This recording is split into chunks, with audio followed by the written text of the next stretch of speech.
Nenek Salamah ditemukan meninggal dunia bersama anaknya dalam kondisi berpelukan. Salamah, 70, menjadi korban jiwa akibat letusan Gunung Semeru, Lumajang, Jawa Timur.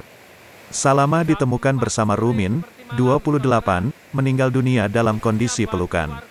Warga desa Curakobokan, Kecamatan Candipuro ditemukan tewas di dapur rumah. Mereka menjadi korban reruntuhan bangunan yang roboh.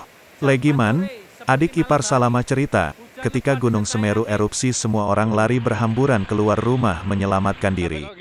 Diduga, Salamah tidak sanggup berjalan karena faktor usia.